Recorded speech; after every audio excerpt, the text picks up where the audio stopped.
All right.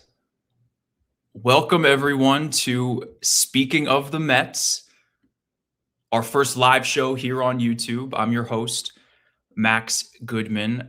Just started covering the Mets this spring. We're really looking forward to bringing you this type of content here on this channel. It's my first live show on YouTube, so bear with me. I'm very excited to give this a go, and definitely looking forward to taking some questions from you all. Hopefully, you'll come on into the chat and let me know what you want to know about the Mets from down in spring training. So before anything, I thought it would be a good idea to run through this weekend's road trip. The Mets played in Tampa, their second spring game against the Yankees, and then they were in Dunedin this afternoon playing against the Blue Jays. Just some quick takeaways for me. Let's start with today's win for the Mets over the Blue Jays. Clay Holmes was on the mound. He started for the Mets. He's obviously getting ready to go to the World Baseball Classic and pitch for Team USA. So he's a lot further along. Same thing with Nolan McLean than most pitchers at this point in the year. He threw 3 2/3, gave up a homer to Kazuma Okamoto, who just came over from Japan on the Blue Jays. Gave up 2 earned runs, 3 strikeouts. Classic spring outing for him. And again, he'll be leaving the Mets shortly to go pitch for Team USA. Real quick, already got a comment here. You're doing a hell of a job, brother. Thank you so much. I really appreciate that. It's been so much fun so far. Thoroughly enjoying this spring to this point, and really looking forward to this season. And again, using this channel as much as I can to be able to interact with you guys on here.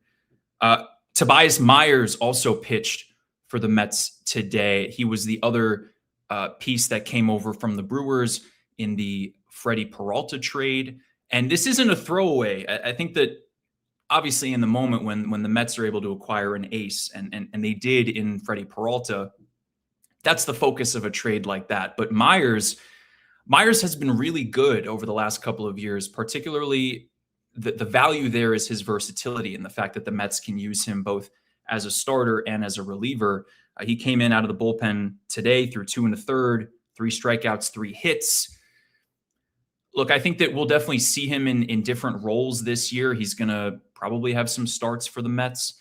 And I think that the value there coming from someone who used to cover the Yankees, I can definitely see him pitching in a Michael King or like early Luke Weaver before he settled in as the 8th or 9th inning guy for the Yankees. Those multi-inning relievers that can give you some length out there.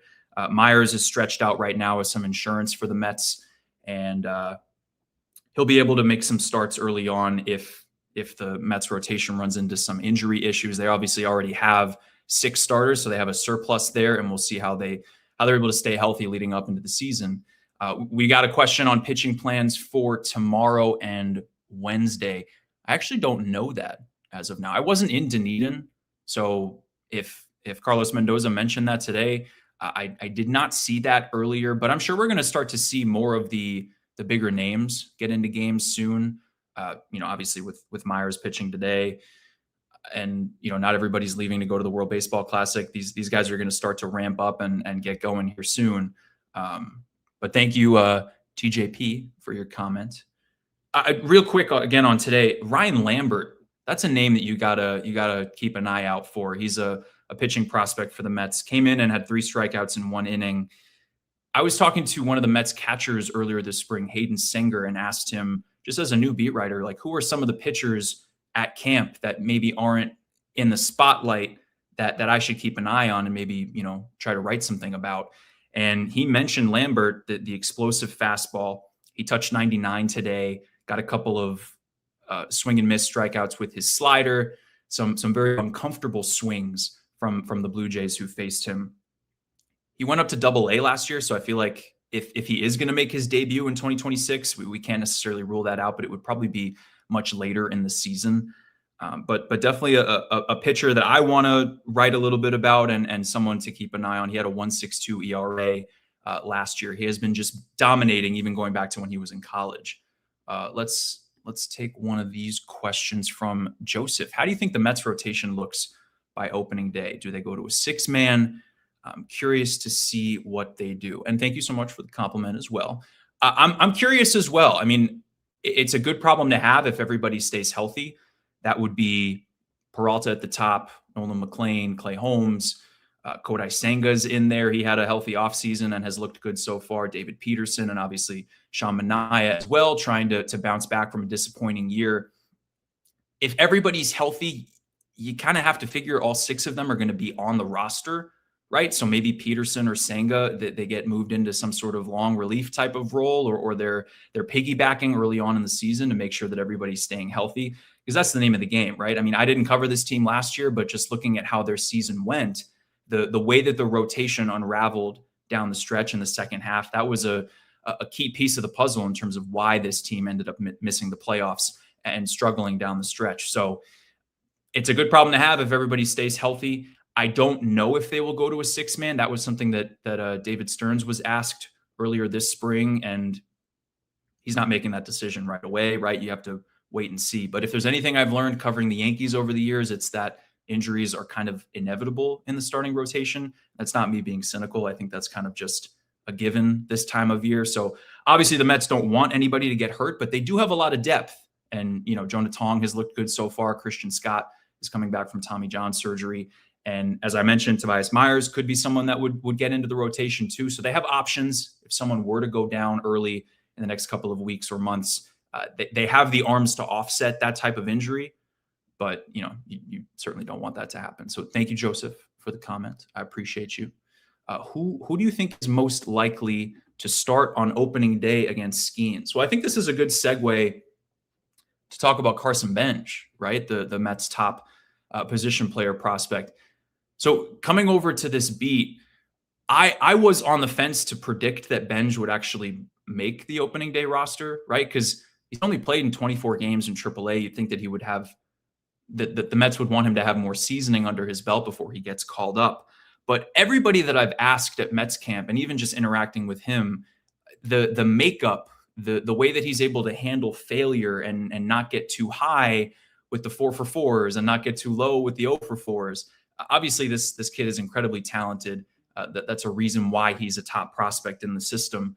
But that kind of stood out to me in the sense that, he is really inexperienced when it comes to facing big league pitching. And that's why this spring is key for him. But if he's able to play well this spring, I feel like he is going to make the opening day roster. I don't know how bold of a prediction that is. But, when you look at just the other intangibles there and how the Mets can be comfortable with him being put in that position where there's even more pressure, and he really hasn't failed that much in his professional baseball career, right? Since being a top draft pick, he's had a lot of success with the Mets in the minors up until AAA. But we can go through the rest of the lineup if you want, TJP.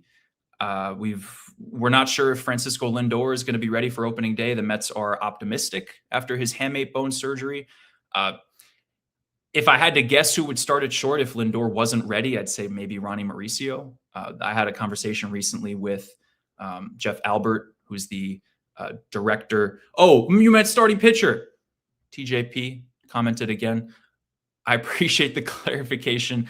It's going to be Freddie Peralta, right? I mean, they brought him in to be the ace, unless some unforeseen circumstances were to happen before then. I think he'll be starting on opening day against Skeens, and maybe go to McLean from there, and maybe Holmes in game 3. We'll see what happens. We'll see how everybody stays healthy.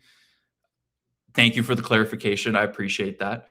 And hey, how are you? Thank you all for coming in the comments and interacting with me on here.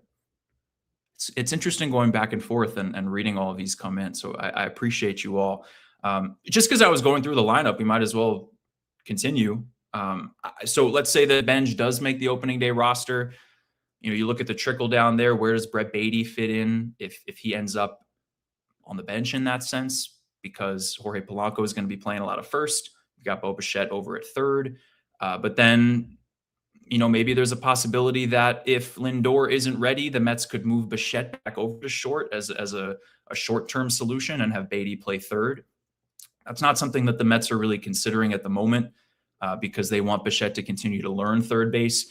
and get comfortable over there. We've seen the videos that I've posted and other beat writers in SNY. He's had his moments this spring on the backfields warming up, but I think he'll be able to handle that transition okay.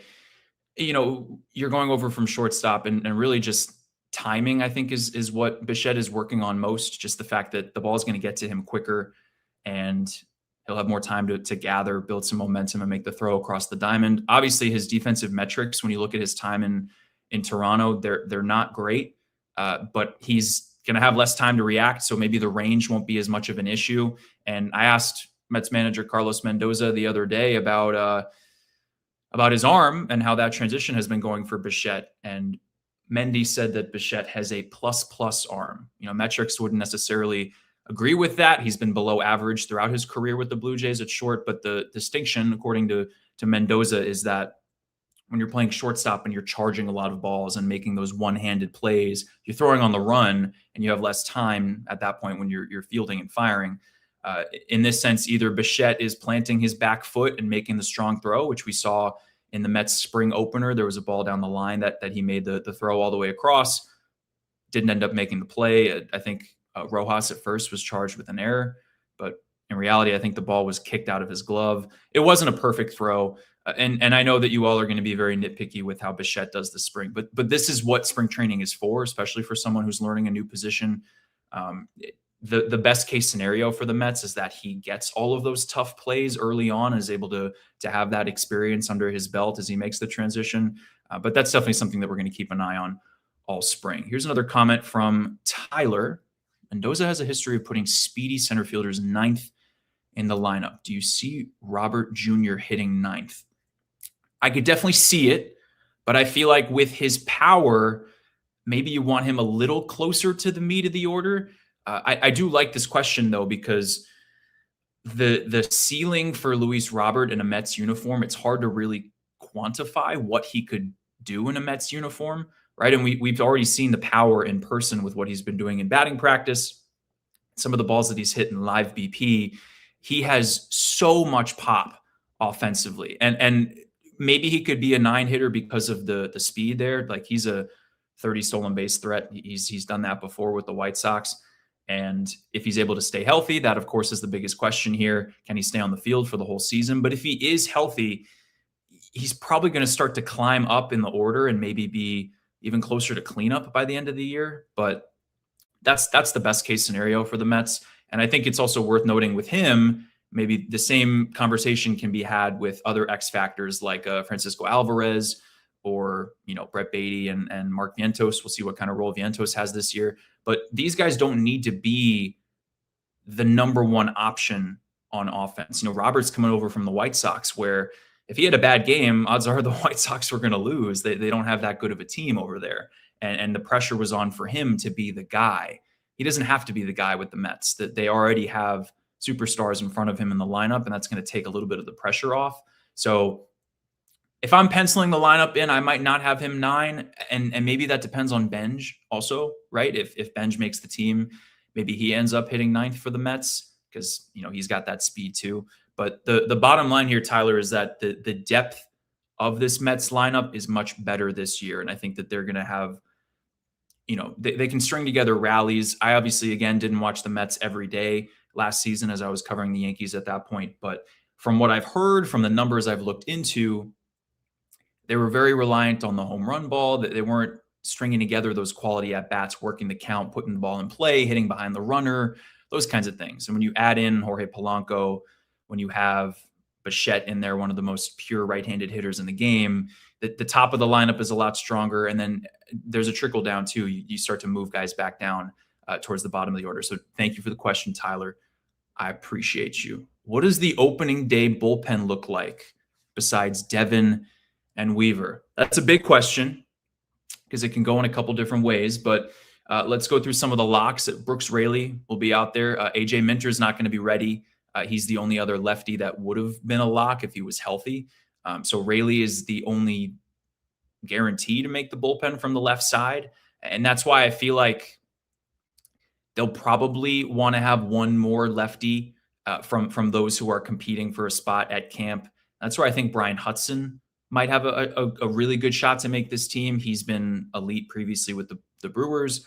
Didn't have as good of a year last year, but if the Mets can tap into that skill set from 2024, where he, if I'm not mistaken, off the top of my head, he might have had a sub-2 ERA in the bullpen for the Brewers. And you know how David Stearns loves his pitchers from Milwaukee. Freddie Peralta, you got Myers coming over too. So I feel like as of now, I would pencil Hudson in. Going back to the locks, though, Garcia, a guy they also signed in free agency.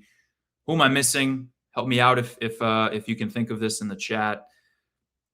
There's a lot of guys competing for spots, and I think that the last opening might at this point go to Craig Kimbrell, right? I mean, there's been a buzz around him so far in camp. I'm actually working on a bigger story on him and just kind of the presence that he has, you know, a future Hall of Famer and someone who has tweaked his arsenal over the years. You ask anybody in that clubhouse about what Kimbrell brings to the table, and they're speaking very highly of him so far. This isn't a glorified spring training instructor that they're bringing in or a publicity stunt. The Mets really believe that he has a chance to be really good in the big leagues this year, and building on the limited sample that he had last year with, I think it was Houston and Atlanta a little bit as well. So I feel like if he pitches well this spring, as much as he is on a non-roster deal and signed a minor league contract with the Mets, that he has a clear path to make the opening day roster in the bullpen. And I'm sure I'm forgetting one more, Armand, but that's a look into the bullpen. They have a lot of options this spring, though. I guess that's another way of putting it. Dylan Ross, the prospect. Huáscar Brazoban has a lot of experience. I mentioned earlier, if you're watching at that point, I talked to Hayden Sanger at one point and asked who I should keep an eye on. And the other arm that he mentioned that wasn't Lambert was Anderson Severino. He's another lefty. Joe Jakes has some experience. So that, I think, is going to be a big storyline all spring long, who the Mets fill out the rest of their bullpen with. But there is some upside there, as much as it's a very new look group with Edwin Diaz now in LA. Here's another question from Gina. How do you think the Mets will manage the National League East division, especially after all the trades? That's a great question. Obviously, didn't win the division last year, and that was a question. I feel like it was in a Zoom earlier this offseason. Do the Mets feel like they have the best chance to win the division now after all the upgrades and changes? And I think that was to Stearns. And I think that he said that the Mets aren't going to consider themselves division favorites or the best team in the division until they win the division. That's something that they haven't done in a while. The Phillies are not going away. The Braves, I think, have gotten better since last year. And I mean, we'll see. They're already dealing with quite a few injuries out there in Atlanta. The Marlins are going to be better. They can be pesky. Nationals aren't great. The Marlins aren't necessarily a playoff team either. So I feel like the Mets have a really good chance to make the playoffs, if not win the division. They're definitely improved when you look at how that team was last year. And I think the changes definitely needed to be made. So, kudos to Stearns and the front office for acting without sentimentality, right? The fact that they were able to make those tough decisions and get rid of some fan favorites. And a lot of fans were unhappy, right? Even owner Steve Cohen, he talked at Mets camp the other day and said that he was starting to feel anxious and wonder how the Mets were going to replace all of these guys, because Alonso and Diaz left, Nimmo was traded, McNeil was traded. There were so many holes, and you start to wonder, what is this team going to look like later in the offseason? But Stearns was preaching patience behind the scenes, and he had a plan. They had backup plans. And when they missed out on Kyle Tucker to bring in Bo Bichette, to have Jorge Polanco as someone who's going to help fill the shoes of Alonso at first base, I feel like Alonso's going to go out and have a big year in Orlando. With the Orioles in Baltimore, he's already hit a couple homers this spring. The Mets never made him an offer, though. I think that they probably will dodge a bullet in the sense that they didn't give him 5 years, and we'll see how that ages with how much money the Orioles gave Alonso. But it's a tough pill to swallow when you get rid of that kind of prodigious power in the middle of your order. So it's definitely going to be a new look team. And all of this comes back to the big names who are coming back from last year, right? If Juan Soto can have another good year and maybe not start slow this year, maybe compete with Shohei Ohtani to be the best hitter in the National League, maybe win an MVP in a Mets uniform, And we'll see how Francisco Lindor does early on as he works back from the surgery that he had. There are a lot of moving parts. And obviously, it all comes down to pitching too. So this new look rotation with Freddie Peralta in there, and some of the youngsters and veterans needing to take a step forward from how last year went, and build on that. There are a lot of question marks to look at with this team. So thank you, Gina, for your question. I wanted to go back to how this weekend went. Right, we were talking about how today went in Dunedin for the Mets. Let's go back to yesterday in Tampa, and Benj made his spring debut with the Mets. I didn't realize he actually never played last spring in big league camp. So that was technically his first game against big league pitching. Obviously, he's faced some of the guys on the backfields at Mets camp. And he was 0 for 3, lined out to short, grounded out to the right side, and then bounced into a double play. And I was talking about this a little bit earlier, but in a way, it's important for him to have those offers early on and to get them under his belt just so he's more accustomed to it. I mean, that double play, he was facing Tim Hill, who's a really tough left-on-left reliever. He excels at keeping the ball on the ground, and it was, if I'm not mistaken, first and second with nobody out. You have to figure that Hill is going to go to his ground ball stuff. So those are valuable at-bats that he's getting early on in camp. And mind you, with Benj, the Mets are not going to make this decision on if he makes the team or not based off of his numbers in Grapefruit League play, right? If he hits 299 instead of 300, it's not like there's a threshold that they're looking for. In fact, I feel like there's a scenario where even if Benj's production is underwhelming this spring, that he could still make the team. And again, this goes back to what I was talking about earlier, that when you ask around within the front office or within the clubhouse, there's so much confidence in what Benj brings to the table in terms of his makeup and his mindset and how he's going to handle that adjustment to the pressure of playing in New York and the weight of a Mets uniform. And it's not like he's not talented. He's a top-ranked prospect for a reason. So the tools are definitely going to translate. Luis Torrens, Sanger, Jared Young all hit home runs. So did JT Schwartz in that game against the Yankees. Justin Hagenman started. He's a name to keep an eye on, another prospect. I believe he's already made his Mets debut. So factor him in as more starting pitching depth. Probably see him a lot in AAA. And then Ryan Clifford, who is a slugging prospect for the Mets. He played left field in Tampa, and then today he played a little first base. He actually made a really nice play to end the game, a double play where he fielded, touched the bag, threw home, and the Mets got another runner over there. I was seeing in the comments of that video that Alonso would have never made that play. I know he has a track record of not necessarily throwing well, but that's not something that the Mets need to worry about anymore. And Clifford is not going to break camp with the big league club, right? He's potentially a long-term replacement for Alonso at first base, and the power could definitely translate at that level. But I think it's valuable for Clifford to continue to get more AAA reps under his belt and continue to grow as a hitter. But the fact that he was playing a little bit of left field is also important. You want to have as much versatility as possible when you're a prospect at that age. And, he's talked about how he's trying to expand that versatility and make sure that the outfield is even more of a skill for him to carve out different ways to get to the big leagues, right? I mean, Beatty is transitioning into more of that McNeil-esque type of utility role this year, and that's going to help him get some playing time. I mean, imagine if he was only a third baseman, the Mets bring in Bichette, and then all of a sudden Beatty is obsolete. Now he's just been displaced, but that doesn't mean that he's not going to get a lot of playing time this year. And that would be the scenario that if Benj doesn't make the team, you could see Brett Beatty playing a lot of right field. We haven't seen him out there that much so far this spring because he had a hamstring tweak a couple weeks ago in his workouts right before getting to camp. I feel like I saw a clip of him taking some outfield drills today in Port St. Lucie. Don't quote me on that, but we're going to see that soon. He's going to continue to work out there. He's worked out a lot at first base. I thought he looked really good there the other day, watching him take grounders and work on short hops. Mark Vientos is practicing over there too. And if it's not Beatty in right field, you could see Mike Tauchman. The floor is really high for Tauchman in terms of what he's going to bring to the table. Maybe an MJ Melendez, high ceiling there. I suppose he really hasn't worked out as the top-ranked prospect with the Royals right behind Bobby Witt Jr. And, you see flashes over the years, but he really hasn't lived up to those expectations. Who else? Maybe Young. I mean, he's got some pop and he has some big league experience under his belt already too.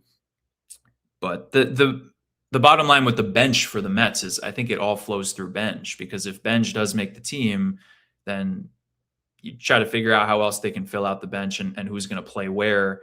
And I think it's important also with first base that Polanco is going to be mixing a DH too. The Mets don't want to overexert these guys early on. And I think that if he plays DH a couple times a week, it's even more important that Beatty's comfortable at first and that Vientos is comfortable at first. Here's another comment from Tyler. MJ Melendez got me believing after today. Yeah, he drove in a run. I was actually going to talk about Nick Morabito earlier too. That's a good segue, Tyler. Thank you. Morabito singled to right center, promptly stole second, and then Melendez drove him in, I think, with a double. Melendez he's got a high ceiling, right? I mean, we've seen him play at a high level before. It's just he's very inconsistent. And I think last year was rock bottom for him, right? Because he barely played in the big leagues with the Royals, and his numbers were dreadful when he was at the big league level. But it's the classic high upside, low risk type of acquisition. Same thing with Talkman. You want to bring these guys in and see what you have, especially this time of year. And worst case, you just send them down to AAA and you got more depth. But the pop from the left side with Melendez is obviously there. It's just, is he going to hit for average? Can he fill up the stat sheet? Can he play defense in the outfield? Because that's been a weakness for him. And as much as he could be an emergency catcher and maybe some first base depth, the Mets do have other options there. I mean, Terens has been a really good backup for them at catcher, and they have some others in AAA too. Let's go to one more question from Robert Goodman. How are the players adjusting to the ABS challenge system? I love this question too. How is everybody adjusting, right? I mean, it's definitely different. The fact that they can challenge a couple pitches and have the graphics show up on the Jumbotron. And there was a funny moment in camp the other day where there was a pitch that was too close to call with Juan Soto was in the box facing Nolan McLean, and they ended up using a rock, paper, scissors game to decide because it was such a close call. I don't think we're going to see that in the regular season. We're not going to see it. I'm just being silly. But the biggest question that I have when it comes to ABS is who is going to be able to make those challenges, right? Like, will the Mets tell certain hitters, we don't want you doing that. We want Soto to have those in his back pocket because he's so good at knowing the strike zone and having the plate discipline. And if you can add an extra call and an at bat with Soto, especially in a big spot, that's the value of using those to your advantage. And I feel like pitchers won't really be using it as much. It's more trusting the catcher. And McLean was talking about it that day after the rock, paper, scissors incident. And he said that he's probably never going to, tap his hat and challenge a call because these catchers are so good at framing, right? Sometimes they'll pull those pitches right below the zone. Tyler with a comment on this too. The automatic ball Soto. He knows the zone so well. I saw it in 2024 when he was playing for the Yankees. Those at bats are appointment viewing, and that at bat against McLean is, I think, really a good overall comment about the live BPs and what's going on at Mets camp. It's so valuable for these guys to be getting that live pitching, whether it's the hitters or the pitchers. This is the time of year where these guys got to get ready. And that was just a little bit different though, because it's two superstar talents facing each other. A lot of times you're facing a prospect or a non-roster guy who's trying to make the club. Those are two of the most important players for the Mets this year going to battle against each other. It was a 9-pitch at bat. Soto was spoiling a lot of pitches, and then he ended up rolling over to the right side. So that was a fun one, and I definitely think we'll see a lot of the ABS challenges from Soto this year. We're at a half hour almost. If we don't get any more questions in the next couple of seconds, I think I'm going to wrap this up. I'm scrolling back through to see if I missed anything. Thank you so much, everyone, for joining. This has been a lot of fun, and I'm going to do this more often. I'm thinking a couple times a week. probably stick to Mondays as a set time that we'll do this during the regular season. Maybe Monday mornings. You guys can let me know in the comments or over on Twitter uh, what time of day you would prefer. But I think during the season, when there are injury news, notable things happen during the game, big comeback, big collapse in the late innings. Those are the kind of instances where I'll go live, more of an emergency pod type of situation, more spur of the moment. But I really appreciate everybody stopping by. If you're watching this here, if you're watching this later on, because I know this turns into just a standard video on YouTube after this. Any feedback is much appreciated. We're trying everything here on speaking of the Mets and with my coverage on NJ.com. So if there's something that you all really like, let us know. We'll continue doing that. And if you prefer things to change in any way, let us know too. So thank you so much. I really appreciate it. Tyler, I appreciate you. And I'll catch you next time. So for Speaking of the Mets, I'm Max Goodman.